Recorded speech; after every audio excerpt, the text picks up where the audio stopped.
4 দশকের বেশি লম্বা তার অভিনয় জীবন। অভিনয় করেছেন হিন্দি, বাংলা, ইংরেজি আর অহমিয়া ছবিতেও।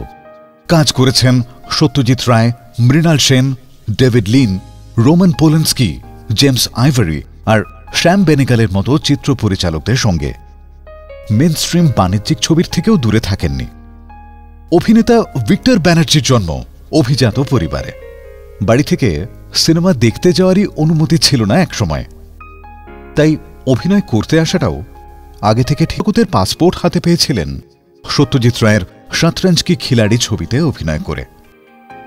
তারপরে বাড়িতেও মেনে নেওয়া হয়েছিল যে অভিনয়টাও একটা সম্মানজনক পেশা হতে পারে।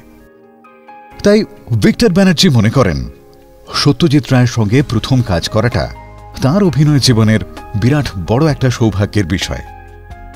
পড়াশোনা করেছিলেন শিলংয়ের সেন্ট এডমন্ড স্কুলে।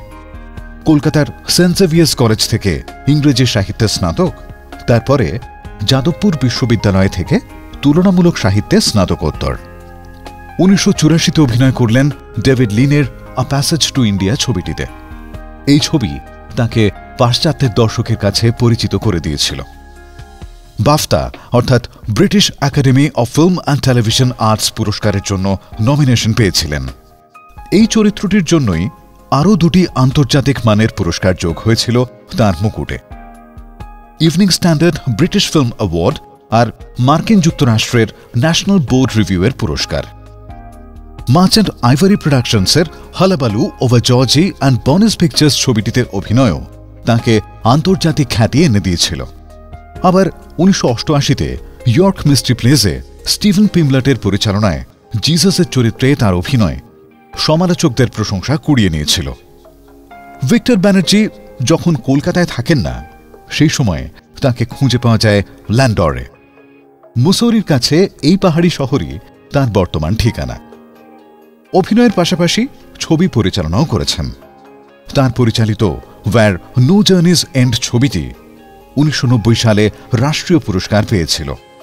তার আরেকটি ছবি স্প্লেন্ডার অফ গারওয়াল অ্যান্ড রূপকুন্ড তাঁকে পরিচালক হিসেবে বেস্ট ডকুমেন্টারি অন ট্যুরিজম পুরস্কার এনে দিয়েছিল।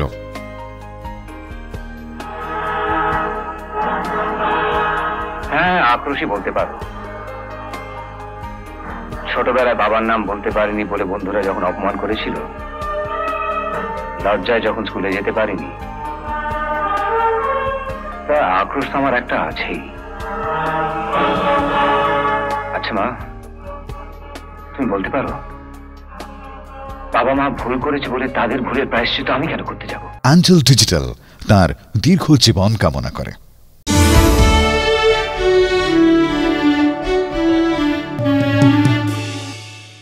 এমন আরো অনেক ভিডিও দেখতে এই চ্যানেলটি সাবস্ক্রাইব করে নিন এবং পাশের বেল আইকনটি প্রেস করে দিন।